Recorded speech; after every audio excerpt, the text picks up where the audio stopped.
be dead before I'm gonna give up! Even if you're ready to call it quits, I'm not giving up ever! Come on, come on, come on, come on, come on, come on, come on! Come on, come on, come on, come on, come on, come on!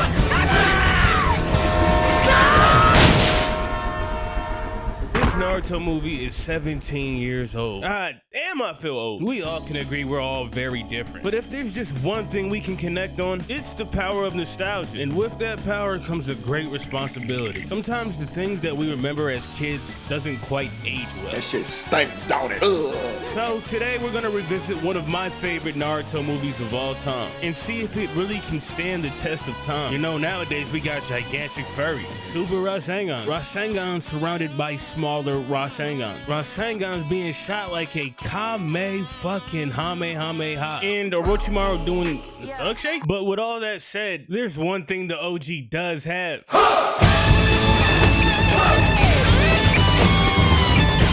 So enough with the stalling, and let's just get right into it. So we start off with Naruto, Sakura, and Sasuke in a movie theater. And there's just two things I gotta say. One, how can you enjoy a movie upside down? And two, there's gotta be some fine shit on the screen for me not to notice three kids hanging upside down from a ceiling. So eventually Naruto does what Naruto does. To be the greatest Hokage! Can you shut the fuck up? And gets kicked out. But that might have been the best thing that ever happened to them, because the actions that they were just glazing somehow just begins a high-speed chase right above them. Now, if I was on a chase, and as soon as I'm about to capture my target, a bunch of little niggas in orange jumpsuits start jumping down, wailing on me, I'm gonna be tight. Like, look at bro, he is holding down a horse. Do you know how many people it takes to hold down a horse? 81. And if they're Discord gold medalists, good luck, nigga. So as she's bobbing and weaving like a prime running back, one of the guys is like, I got an idea, and hits her with a Mario Kart classic. And then they just started jumping on her. But transformation jutsu still remains as one of the most underrated moves in all of Naruto, because the whole time they were chasing Sakura, and Sasuke just appears behind them and knocks the dude out. So after Team 7 apprehends the quote-unquote bad guys, Kakashi pulls up and is like, yo, young niggas, what are you doing? Hey, Kakashi, it's killing time. Oh yeah? Well, you're also killing our paycheck. These guys hired us for an A-rank mission. And if you remember back on that Zabuza mission, it started off as a C-rank mission, and then went on to an S. But we know that their Hokage won't pay them S-rank money, so we pan over to where the girl they were chasing is, and she is obviously very depressed. Probably thinking about something traumatic in her childhood that took the joy out her life, and as an adult, God damn, shut the fuck up! So as the princess is running away, he catches up to her again and again and again, and at some point, this is harassment. It got so bad to the point where they almost ran over these poor kids. Remember, if you're famous and bad, you can pretty much do anything. Like, look, she almost killed them, but when they found out she was their favorite actor, they immediately started glazing. So she's like, you guys need to back up. I do not sign autographs. Get the fuck out of the way! I can't see! Don't be a hero, kids. But Naruto's not your average kid. He's a stalker. So after getting what he wants, his autograph, this is when I started looking at the princess like, she's kind of a bitch. So as she's signing the autograph, she squirts Mason at 13-year-old eyes, rips up the autograph she just made, and just walks away while construction is falling all over it. She lucky Kushina not there to whoop her ass. So we learned that Team 7 job is to take the actress from there all the way to there. Sounds easy enough. So we go over to where the princess is, and she's at a bar, drowning in a Hennessy bottle. Might be one of the most suspenseful scenes I've seen in Naruto. You see this dude right here who looks like he smokes a pack of Newports a day started to act very strange. So he starts to get up and starts to get closer and closer. Close. And now I'm like, why is this scene so suspenseful? Watching Naruto, who as he's about to grab the princess, I'm reminded I'm watching Naruto, because only his ignorant ass would run into a chair full speed, but he prevented the diddler from striking again, so W. So as Naruto's cursing her out, and bro is still there for some reason, the team finally finds her, and they are begging and pleading for her to come back to acting. And in most situations, you gotta respect that. Well. They hit her with a genjutsu and kidnapped this bitch. Just that writer strike don't mean shit over here. You have got to be kidding me! I am reincarnated. I was stargazing. Life goes on. I need her, my babies. Woke up looking for the broccoli. High key, keep a horn on me. That could my seat. I repeat. Ownership, the blueprint is by me.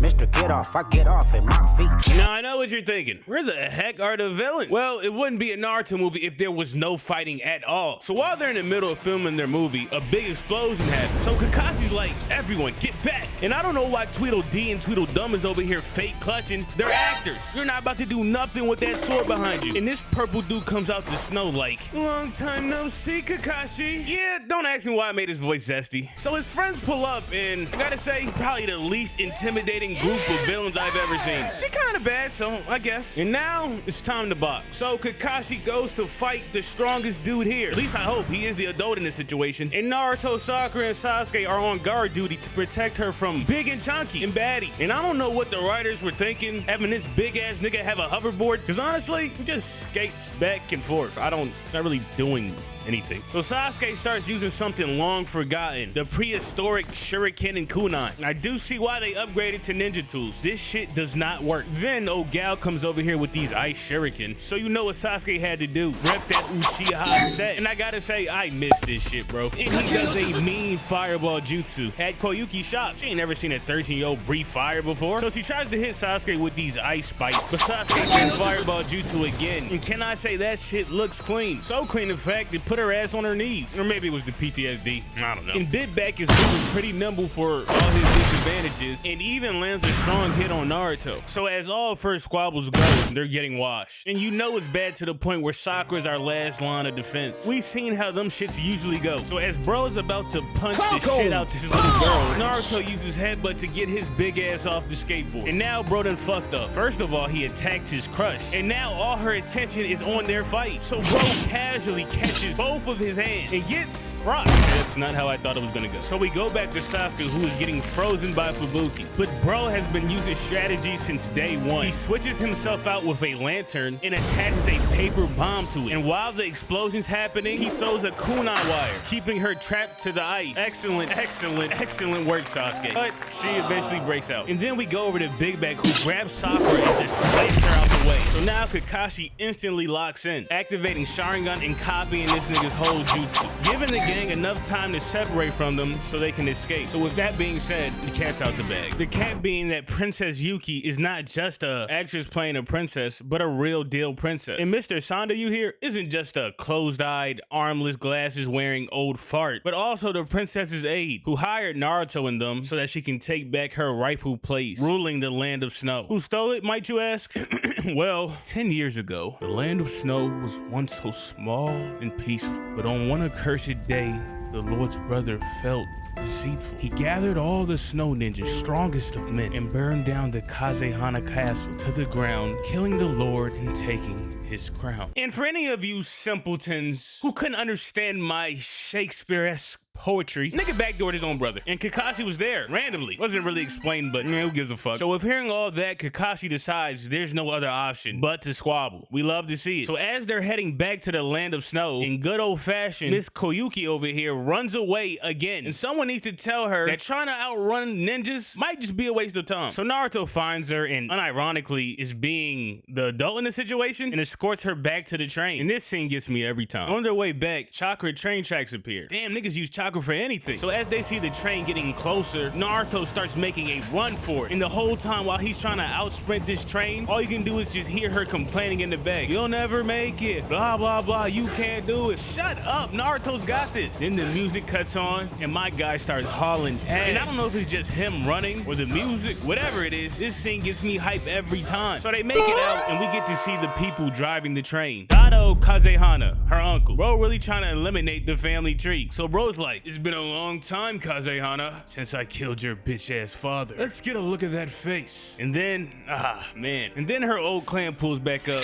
to get back for her dad. And they sprint towards the train. The train opens up and starts shooting out kunai turrets, wiping out the entire fort. Trash. 10 years of planning and they still couldn't get it done. So as they're about to put the finishing blow on Sandayu, Sasuke comes up with the quick save, but Uncle manages to escape. Now this is when I started looking at the princess a little different. Like, yeah, she's been doing some fucked up shit, but like this right here takes the cake. So while Sandayu is bleeding out and telling the princess, you were a hope, please don't waste any tears on me, she had the straightest face, couldn't care less. All she could say was, I can't cry, you have my eye drops. Now if that's the last thing I'm hearing on my way to heaven, I'm pleading with God to give me one more chance to whoop her ass. I'm sorry. And what goes around comes around, cause just as she's about to walk off, this big ass blimp comes out of nowhere and snatches her up. But don't worry, you have Naruto here, and he's the equivalent of Mario when it comes to rescuing princesses. A lot of hard work, slaving, and protecting, just for no cheeks. Not all heroes wear capes. So they captured the princess. Wow, she really looks terrified. And they tell us they need the crystal on her neck for her late father's riches. But then Naruto comes in, then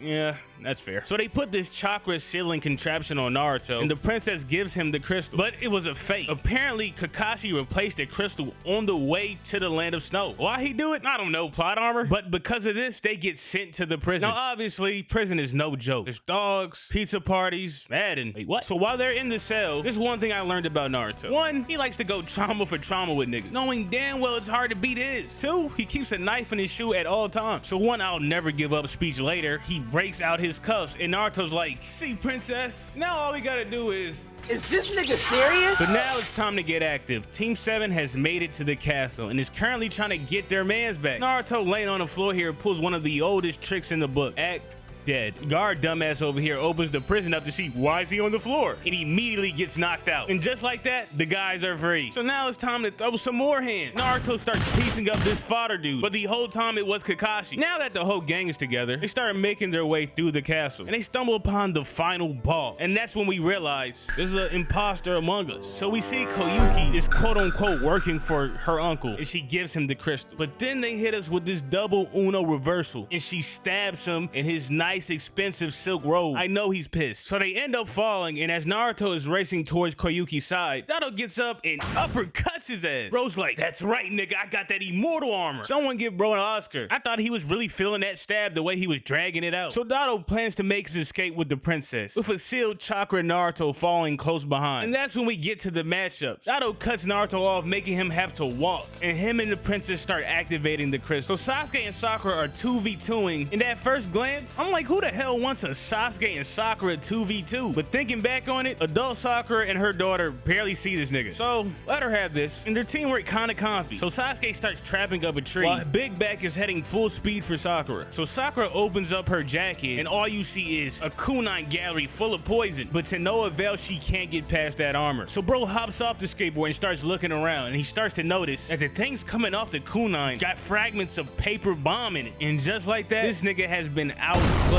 Explosion so big it launched her into the trap. Ain't no way they planned for that. And kudos to her, because after seeing her mans get blown up, she still had a lot of confidence. She's like, you think that's enough to take us Snow Ninja down? For my opinion, yes. And then Sasuke appears behind her and hits her with a mean lines barrage. Like, look at her face. All that confidence gone, just like that in an instant. And to make matters worse, she falls into Big Back here, creating this spark of electricity, knocking both their ass out. Yeah, she's getting a D teammate grade, definitely. So now we move on to Kakashi and Roga. And Kakashi's like, man, I'm tired of copying your trash ass techniques. I'm about to use my own shit. And starts doing lightning blade. But bro got excited, sending a avalanche of wolf dogs down the mountain. So Kakashi hops over them niggas, goes right through the big one, and breaks bro's OP armor. Listen, bro, you're trash. Just go home. So as they both get caught in the avalanche, Kakashi sees the perfect opportunity to steal Mike Guy's technique, Front Lotus, and sends him head first into the ground. Bro still finished him off with taijutsu, even though he broke his chakra absorbing armor. Now we move on to the final battle, and Dodo is confused. Apparently the treasure he thought would be racks and racks was actually just spring. I'd be mad as hell if I pulled off this ultimate plan and all I get is some pollen for my allergies. So Naruto pulls up on his fire director sled, and they instantly start going at it. Bro summons this black ice dragon. Wow, not a lot of diversity. Anyway, that shit rocked Naruto's ass. Bro landed face first to an ice cold floor. I know that shit hurt, but you're gonna need more than that to stop my boy. And you know it's go time when that Nine Tails chakra start leaking out. So Dato runs up and punches him straight into the water. And Sasuke, who seems like he came too late, tries to hit him with a Chidori, but then switches it out using a piece of the other villain's armor. I'm telling you, Sasuke was really using his IQ this movie. And combine that with a Chidori, and his shit started breaking. But at the end of the day, he is a grown-ass man, and he rocks him all the way across the map. So we go back to Naruto underwater, and then we see those gates. And that's when you really know it's go time. Kurama's ready to lock in. So the chakra seal breaks, and Naruto shoots out with all his clones. And that's gotta be a terrible sight to see if that show up. Like, look at him. This fat-nosed, big lip ass